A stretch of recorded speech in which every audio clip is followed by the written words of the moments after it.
wabarakatuh. Salam sejahtera bagi kita semua. Shalom, Om Swastiastu, Namo Buddhaya, salam kebajikan. Baik, perkenalkan saya Taruni Seliana Cantika Damayanti dengan nomor induk Taruni 186240003 dari program studi Ketata Laksanaan Pelayaran Niaga dari jurusan Kemaritiman Politeknik Negeri Samarinda. Di sini saya akan mempresentasikan tugas dari mata kuliah Psikologi Industri dan Organisasi dengan dosen pengampu Ibu Setianing Sri Rahayu SPSI dengan pokok pembahasan perilaku konsumen. Baik, kita akan ke materi. Psikologi konsumen merupakan suatu cabang ilmu psikologi yang mempelajari tentang perilaku konsumen dalam membuat suatu keputusan untuk membeli suatu barang atau jasa. Baik, di sini materi akan dibagi menjadi 4 bagian. Yang pertama, perilaku konsumen itu sendiri. Kedua, nilai pelanggan atau konsumen. Dan yang ketiga, pengaruh lingkungan terhadap perilaku konsumen. Dan yang keempat adalah pengambilan keputusan konsumen.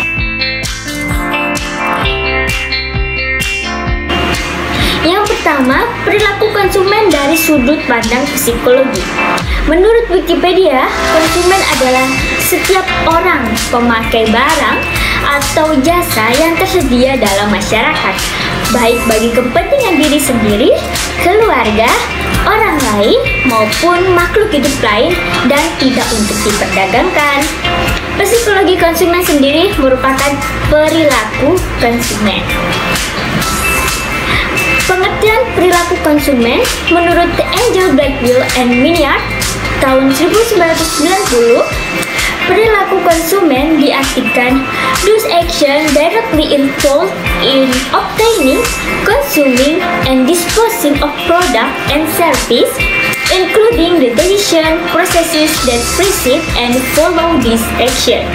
Yang artinya, perilaku konsumen merupakan tindakan-tindakan yang terlibat secara langsung dalam memperoleh, mengkonsumsi, dan menghabiskan suatu produk atau jasa, termasuk proses keputusan yang mendahului dan mengikuti tindakan-tindakan tersebut. Sedangkan menurut The American Marketing Association mendefinisikan perilaku konsumen sebagai interaksi dinamis dari pengaruh dan kesadaran, perilaku, dan lingkungan di mana manusia melakukan pertukaran aspek hidupnya. Dalam kata lain, perilaku konsumen ini mengikuti pikiran dan perasaan yang dialami manusia dan aksi yang dilakukan saat proses konsumsi, menurut Peter dan Austin pada tahun 2005. Konsumsi sendiri merupakan tindakan menghabiskan atau mengurangi kegunaan dari daya guna barang dan jasa untuk memenuhi kebutuhan. Pembelanjaan masyarakat atas makanan, pakaian, dan barang-barang kebutuhan seperti primer, sekunder, dan tersier, mereka yang lain digolongkan pembelanjaan atau konsumsi. Barang-barang yang diproduksi untuk digunakan oleh masyarakat untuk kebutuhan dinamakan barang konsumsi. Contohnya, seorang wanita yang menggunakan lipstik atau bedak setiap hari sehingga lipstik dan bedak tersebut habis karena sering digunakan.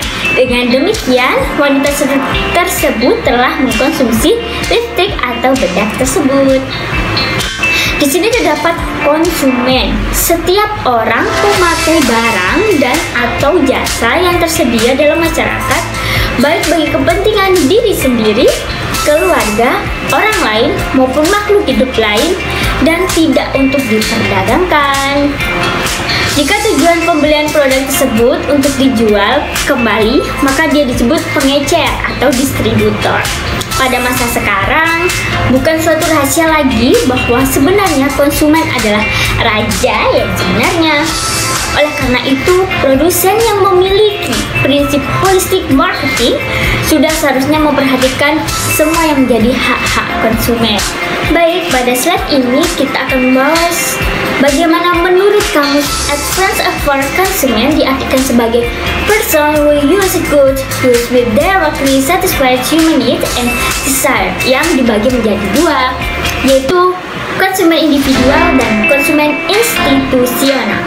Konsumen individual ini merupakan konsumen yang membeli barang untuk memenuhi kebutuhannya sendiri. Biasanya konsumen ini bebas membeli barang dengan sedikit, bahkan tanpa pengaruh dari orang lain. Konsumen jenis ini yang disebut sebagai ultimate consumer. Yang kedua, konsumen institusional merupakan pembelian barang yang dilakukan bukan untuk memenuhi kebutuhannya sendiri maupun untuk memenuhi kebutuhan orang ketiga atau orang banyak, atau untuk keperluan produksi dari barang-barang tertentu. Pada konsumen jenis ini, pengambilan keputusan untuk membeli suatu barang diambil melalui banyak pertimbangan dan dipengaruhi oleh banyak orang. Dari contoh yang telah dijelaskan pada penjelasan mengenai konsumsi di atas, yang dimaksud konsumen ialah wanita yang melakukan kegiatan konsumsi tersebut karena mengkonsumsi lipstik serta bedak. Konsumtif. Perilaku konsumtif lebih khusus menjelaskan keinginan untuk mengkonsumsi barang-barang yang sebenarnya kurang diperlukan secara berlebihan untuk mencapai kepuasan yang maksimal. Namun konsumtif ini biasanya digunakan untuk menunjuk pada perilaku konsumen yang memanfaatkan nilai uang lebih besar dari nilai produksinya untuk barang dan jasa yang bukan jadi kebutuhan pokok. Misalnya, sebagai ilustrasi, kita mengambil seseorang memiliki penghasilan Rp500.000 yang mana ia akan membelanjakan Rp400.000 dalam waktu tertentu untuk memenuhi kebutuhan pokoknya, dan sisanya Rp100.000 ia belanjakan sepasang sepatu karena sepatu yang dimilikinya untuk bekerja sudah rusak. Dalam hal ini orang tadi belum disebut berperilaku konsumtif. Tetapi apabila ia belanjakan untuk sepatu yang mana sebenarnya tidak ia butuhkan, apalagi ia membeli sepatu Rp200.000 dengan kartu kredit, maka ia dapat disebut berperilaku konsumtif. Baik, kita akan membahas konsumerisme, di mana pengertian dengan lebih luas. Istilah konsumerisme dapat diartikan sebagai gerakan yang memperjuangkan kedudukan yang seimbang antara konsumen, pelaku usaha, dan negara, serta gerakan tidak sekedar hanya melingkupi isu kehidupan sehari-hari mengenai produk harga naik atau kualitas buruk, termasuk hak asasi manusia. Berikut dampaknya bagi konsumer. Selain itu, arti kata ini adalah pemakaian barang dan jasa. Bila kita telusuri makna dari konsumtivisme maupun konsumerisme bukan suatu hal yang baru. Hal ini bisa kita lihat dari ekspresinya yang paling primitif hingga yang paling mutakhir di zaman modern ini. Kita ada contoh di mana dalam film ataupun sinetron di TV, di mana menceritakan ataupun menampilkan tingkah laku dari seorang istri orang berada dalam suatu acara arisan pertemuan yang masing-masing diantaranya bersaing atau berlomba-lomba memamerkan perhiasan baru ataupun barang-barang mahal branded yang baru dimilikinya. Kita akan masuk ke dalam poin kedua, yaitu nilai pelanggan atau konsumen, di mana nilai ini merupakan perbedaan antara seluruh keuntungan yang berasal dari produk total dikurangi biaya yang dikeluarkan untuk memperoleh keuntungan tersebut. Misalnya, kita memiliki mobil, kita memberikan sejumlah keuntungan tergantung pada orang, jenis mobilnya, serta lainnya, termasuk transportasi yang fleksibel, kesan, status, kesenangan, kenyamanan, dan bahkan persahabatan. Namun, dari keuntungan ini membutuhkan pembayaran yang tidak hanya untuk mobil saja, tetapi juga untuk bahan bakar, asuransinya, pajaknya, pemeliharaan dari mobil tersebut, biaya parkir, serta resiko kecelakaan, serta menambah pencemaran lingkungan, serta berurusan dengan kemacetan lampu merah, serta frustasi lainnya. Poin ketiga yaitu pengaruh lingkungan terhadap perilaku konsumen. Di sini perilaku konsumen terdapat pengaruh dari lingkungan berasal dari yang pertama yaitu faktor-faktor kebudayaan. Faktor kebudayaan ini berpengaruh luas dan mendalam terhadap perilaku konsumen. Kita akan membahas peranan yang dimainkan oleh kebudayaan, budaya, dan kelas sosial pembeli. Kebudayaan adalah faktor penentu keinginan dan perilaku seseorang yang paling mendasar. Jika makhluk yang lebih rendah perilakunya sebagian besar diatur oleh naluri, maka perilaku manusia sebagian besar adalah dipelajari. Anak yang dibesarkan dalam sebuah masyarakat mempelajari seperangkat nilai dasar, persepsi, preferensi, dan perilaku melalui sebuah proses sosialisasi yang melibatkan keluarga dan berbagai lembaga penting lainnya. Karena itu, seseorang anak yang dibesarkan dalam kebudayaan tertentu akan mempunyai nilai-nilai kebudayaan tertentu pula, seperti nilai prestasi dan keberhasilan, aktivitas, efisien dan kepraktisan, kemajuan, kenyataan, kenyamanan, materialnya, individualisme, kebebasan, kenikmatan eksternal, kemanusiaan, dan sikap serta jiwa mudanya. Subbudaya sendiri. Subbudaya merupakan setiap budaya mempunyai kelompok-kelompok subbudaya yang lebih kecil yang merupakan identifikasi dan sosialisasi yang khas untuk perilaku anggotanya. Sedangkan kelas sosial sendiri merupakan lapisan-lapisan sosial, kadang berupa sebuah sistem kasta di mana para anggota kasta yang berbeda memikul peranan tertentu dan mereka tak dapat mengubah keanggotaan kastanya. Malah lebih sering lapisan sosial itu berbentuk kelas sosial. Kelas sosial sendiri adalah sebentuk kelompok yang relatif homogen, sama, dan bertahan lama dalam sebuah masyarakat yang tersusun dalam sebuah urutan jenjang. Dan para anggota dalam setiap jenjang itu memiliki nilai, minat, dan tingkah laku yang sama. Kita akan masuk yang kedua, yaitu faktor-faktor sosial, yang mana perilaku seorang konsumen juga dipengaruhi oleh faktor-faktor sosial seperti kelompok preferensi, keluarga, status, dan peranan sosial. Kelompok referensi yaitu kelompok panutan, yang mana seseorang amat dipengaruhi perilakunya oleh berbagai kelompok-kelompok yang memberikan pengaruh langsung atau tidak langsung terhadap sikap dan perilaku seseorang. Keluarga merupakan para anggota yang dapat mempengaruhi dengan kuat terhadap perilaku membeli. Pertama, keluarga sebagai sumber orientasi yang terdiri dari orang tua. Yang kedua, keluarga sebagai sumber keturunan. Di sini adanya hubungan yang saling mempengaruhi, baik dari suami, istri, dan anak. Peranan dan status.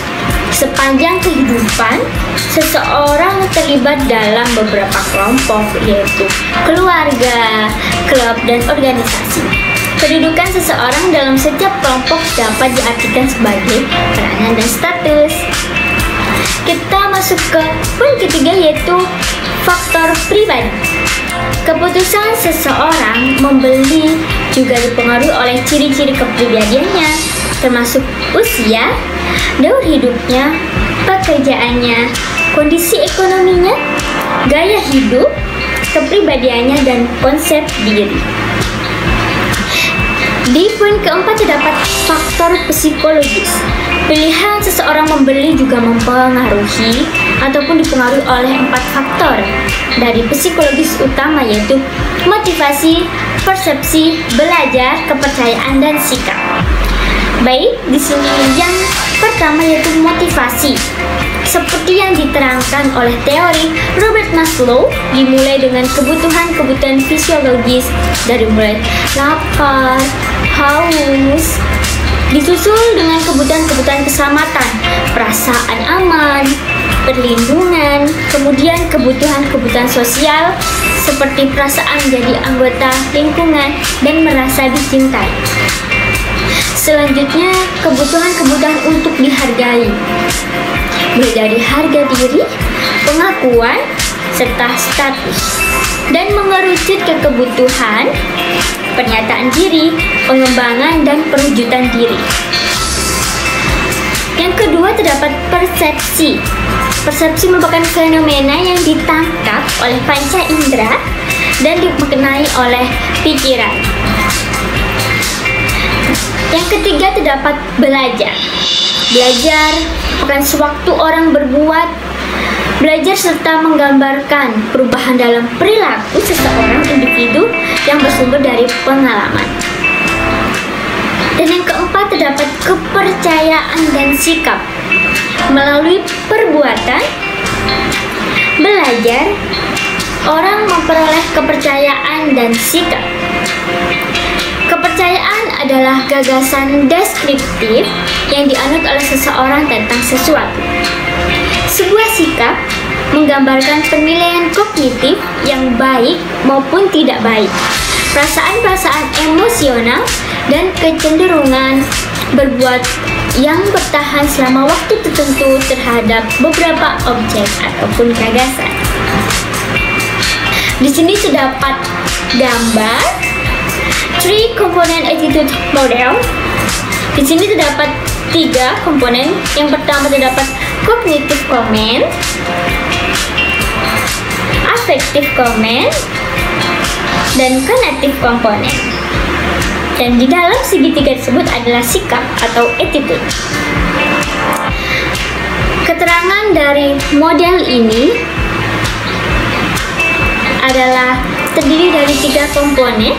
Yang pertama, komponen kognitif, pengetahuan, cognition, dan persepsi yang diperoleh melalui kombinasi dari pengalaman langsung dengan objek sikap atau attitude object dan informasi terkait yang didapat dari berbagai sumber, seringkali dikenal dengan sebagai keyakinan atau kepercayaan. Yang kedua, terdapat komponen afektif, yaitu emosi atau perasaan terhadap suatu produk atau merek barang tertentu, terutama mempunyai hakikat evaluatif, yang mana apakah konsumen suka atau tidak terhadap produk tersebut. Dan yang ketiga, terdapat komponen konatif, yang mana kecenderungan seseorang untuk melaksanakan suatu tindakan dan perilaku dengan cara tertentu terhadap objek, yang mana lazimnya diperlukan sebagai ekspresi niat konsumen untuk membeli atau menolak suatu barang atau produk. Kita masuk ke dalam poin keempat, yaitu pengambilan keputusan kepada konsumen. Pengambilan keputusan konsumen ini merupakan gambaran individu yang dengan hati-hati mengevaluasi atribut dari serangkaian produk, merek, jasa secara rasional, memilih salah satu produknya yang dapat memecahkan masalah kebutuhan konsumen dengan biaya yang sedikit. Di sini terdapat gambar instruksi dari model interaksi konsumen dengan sistem industri dan sistem lain yang mempengaruhi perilaku dan keputusan membeli. Alur bagaimana proses keputusan pembelian, mulai dari pengenalan kebutuhan, apa sih yang akan kita beli, kebutuhan apa yang kita perlukan, lalu masuk ke pencarian informasi, mencari iklannya, buat bacaan, bertanya kepada teman, ataupun kepada staf karyawan dari toko ataupun lain sebagainya. Masuk ke dalam evaluasi alternatif, yang mana menentukan kriteria dan bobotkan dari poin A, B, C, D, serta E. Yang selanjutnya masuk ke dalam keputusan pembelian, memilih salah satu. Misal, kita disajikan dari barang 1, 2, 3, dan 4. Kita akan memilih poin yang kedua, barang kedua, ataupun yang ketiga. Di sini yang terakhir melakukan perilaku pasca pembelian. Kita membeli suatu barang. Kita mau beli sebuah pensil maupun cetak mouse, apa yang akan kita butuhkan? Kita puas atau tidak? Dan kalau kita puas, maka kita akan melakukan pembelian lagi. Kalau kita tidak puas, belum berarti kita akan membeli lagi ataupun tidak. Kita akan masuk terhadap loyalitas konsumen, suatu komitmen yang mendalam untuk membeli kembali atau berlangganan suatu produk jasa secara konsisten di masa yang akan datang, sehingga dapat menyebabkan pengulangan pembelian merek yang sama walaupun ada pengaruh situasi dan berbagai usaha pemasaran yang berpotensi untuk menyebabkan tindakan perpindahan merek. Perusahaan untuk mendapatkan loyalitas atau kesetiaan konsumen perlu strategi pemasaran yang tepat dan kompleks. Di sini terdapat tingkatan loyalitas konsumen, yang mana menurut Eko David A, tingkatan loyalitas konsumen terhadap merek terbagi menjadi 5 kelompok, yaitu yang pertama, switcher. Konsumen yang selalu berpindah-pindah, biasanya pelanggan jenis ini akan membeli produk yang memiliki harga murah. Kita akan dibandingkan dengan barang ballpoint dengan harga 4.000 serta pensil dengan harga 2.000, pasti kita akan memilih dengan harga yang murah. Dalam artian sama-sama untuk menulis. Poin yang kedua, terdapat habitual buyer, yang mana konsumen membeli produk karena sudah menjadi kebutuhan rutin yang harus dipenuhi. Contoh dari pelanggan sebuah apotek untuk membeli obat. Dan poin ketiga, satisfied buyer, yang mana konsumen menggunakan produk karena mereka puas dengan produk tersebut walaupun mereka harus melakukan biaya peralihan cukup besar. Contohnya dari pelanggan provider internet, yang mana dengan biaya yang lebih tapi dengan kualitas internet yang bagus. Poin yang keempat, dapat leads to brand. Konsumen akan menggunakan produk karena mereka fanatik ataupun suka terhadap merek produk tersebut. Misalnya sekarang booming-boomingnya konsumen menggunakan sepatu dengan merek Crocs. Poin kelima, terdapat committed buyer, yang mana konsumen menggunakan produk karena mereka merasa sangat cocok terhadap tersebut atau telah turun-temurun menggunakan produk tersebut. Contohnya konsumen dengan produk kosmetik, yang mana dalam bedak mungkin secara gen kita sama dengan mama kita, pasti produknya akan turun-temurun sama dari bedaknya ataupun lipstick serta makeup yang lainnya. Kita masuk terhadap ciri-ciri kepribadian yang dapat mempengaruhi psikologi konsumen, yaitu yang pertama, market segmentation atau pemangsaan pasar, yang mana penggolongan dari konsumen berdasarkan ciri-ciri ini. Perbedaan perorangan diperkirakan mempunyai kaitan dengan kebiasaan membeli ataupun belanja. Untuk keperluan itu dapat digunakan faktor demografis seperti ciri seperti umur, jenis kelamin, penghasilan, serta lokasi geografikal, yang mana merupakan dasar tradisional untuk penggolongan. Sedangkan ciri-ciri kepribadian seperti afiliasi, agresi, dominansi, dan lain sebagainya merupakan dasar untuk penggolongan psikografis. Dalam kelompok demografis, berikut terdapat uraian ciri-ciri kelompok konsumen digolongkan berdasarkan ciri-ciri demografis, yaitu terhadap konsumen pria. Yang pertama, mudah terpengaruh oleh bujukan penjual. Kedua, sering tertipu karena tidak sabar untuk memilih dulu sebelum membeli. Lihat ini bagus, langsung diambil karena tidak sabaran. Dan poin ketiga, dapat punya perasaan kurang enak jika memasuki toko tanpa membeli sesuatu. Ini benar, true. Yang keempat, kurang begitu berminat untuk berbelanja sehingga sering terburu-buru mengambil keputusan untuk membeli. Dan yang kelima, yaitu mudah dipengaruhi oleh nasihat yang baik, argumentasi yang objektif. Kita masih terhadapkan konsumen wanita. Yang pertama, yaitu tidak mudah terbawa arus atau bujukan penjual. Ya, ini benar sekali, apalagi mama kita pasti suka dengan tawar-menawar akan perbandingan yang lebih baik. Dan kedua, terdapat lebih banyak tertarik pada warna, bentuk, bukan pada kegunaan, karena wanita lebih perasa daripada pria. Dan ketiga, terdapat lebih tertarik pada gejala model bagus, mengikuti tren. Dan keempat, mementingkan status sosial. Dan kelima, menyenangi hal-hal yang romantis daripada objektif. Wah, ini bagus. Dan keenam, kurang begitu tertarik pada hal-hal teknis dari barang yang akan dibelinya. Yang ketujuh, senang berbelanja sehingga seringkali sukar untuk cepat menentukan barang mana yang akan dibelinya karena banyaknya bahan-bahan atau barang-barang yang terdapat di toko. Dan yang kedelapan, terdapat cepat merasakan suasana toko. Kita akan masuk ke konsumen yang remaja. Di sini terdapat remaja sangat mudah terpengaruh rayuan dari penjual, mudah terbujuk iklan, apalagi di Shopee ya, ataupun aplikasi lainnya. Terutama pada kerapihan kertas bungkus untuk di dalam toko, apalagi dihiasi dengan warna yang menarik. Dan ketiga, dapat tidak berpikir hemat. Dan yang keempat, kurang realistis, romantis, dan impulsif karena masih remaja. Di sini dapat konsumen lanjut usia. Umumnya kelompok ini mempunyai pola berpikir yang sesuai dengan pengalaman hidupnya, seperti menganggap penjual sering dianggap anak kecil yang tidak tahu apa-apa, mungkin karena sudah usia. Di sini dapat yang kedua, tidak bisa mengikuti perputaran zaman. Yang ketiga, tidak terburu-buru dalam membeli barang, bahkan senang untuk berbincang-bincang dahulu, bertanya-tanya terhadap penjual toko. Dan yang terakhir, bersikap tenang dan ramah.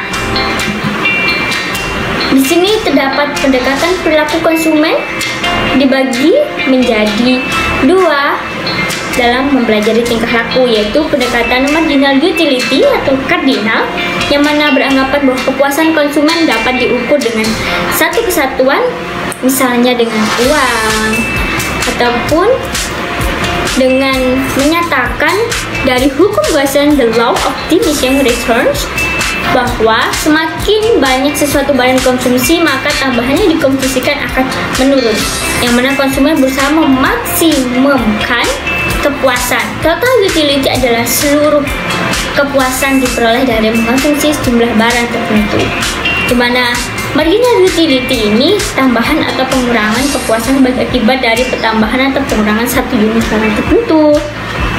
Yang kedua, dapat pendekatan indifference curve atau ordinal, yang mana beranggapan bahwa kepuasan konsumen tidak dapat diukur dengan satu satuan. Tingkat kepuasan konsumen hanya dapat dinyatakan lebih tinggi ataupun lebih rendah. Di sini dapat tipe-tipe perilaku konsumen. Yang pertama, perilaku membeli yang kompleks atau disebut dengan complex buying behavior, yang mana jenis perilaku ini ditemui ketika konsumen membeli produk yang mahal dan jarang dibeli. Konsumen akan sangat terlibat dalam proses perimbangan yang panjang sebelum memutuskan untuk melakukan pembelian. Dan yang kedua, terdapat perilaku membeli yang mengurangi dissonance reducing behavior, buying behavior, yang mana pada tipe ini konsumen akan sangat terlibat dalam proses pembelian tetapi kesulitan menentukan perusahaan antar merek. Dan ketiga, terdapat perilaku membeli yang telah terbiasa, yang disebut dengan habitual buying behavior, yang mana tipe perilaku konsumen ini terlihat pada minimnya keterlibatan konsumen dalam kategori produk atau merek. Contoh paling umum sering terjadi ketika membeli barang pokok. Konsumen akan cenderung memberikan pelampiasan dengan begitu keputusan pembelian tidak dipengaruhi oleh status ataupun campaign dari produk yang beli. Dan yang keempat, dapat perilaku mencari keragaman produk, variety seeking behavior. Pada tipe ini konsumen beli produk dengan berbeda bukan karena mereka tidak puas dengan produk sebelumnya, tetapi perilaku ini didasari oleh motivasi untuk mencari variasi dari produk yang telah mereka miliki. Jadi mengembangkan. Baik, di slide selanjutnya terdapat manfaat perilaku konsumen bagi sales, yang mana yang pertama adalah memahami perbedaan masing-masing kelompok konsumen. Kedua, mempertahankan konsumen. Ketiga, merancang program marketing yang sesuai. 4. Memprediksi tren pasar, apa yang lagi dibutuhkan, apakah yang sering dibeli oleh konsumen. Kelima, meningkatkan daya saing dengan kompetitor. Keenam, meningkatkan customer service dengan pelayanan yang lebih baik. Okay, and the last, my presentation have the good confidence in the direction of your dreams. Live the life you have imagined. Yang artinya, pergilah dengan percaya diri ke arah impian kita. Jalani hidup yang kita bayangkan. By Harry David Thoreau. And thank you for watching and joining to see my video. Dan jangan lupa like, comment, and subscribe and share. Dan mohon maaf apabila ada salah kata dari presentasi yang saya sampaikan. Mohon maaf. Wabillahi taufiq wal hidayah. Wassalamualaikum warahmatullahi wabarakatuh. And see you.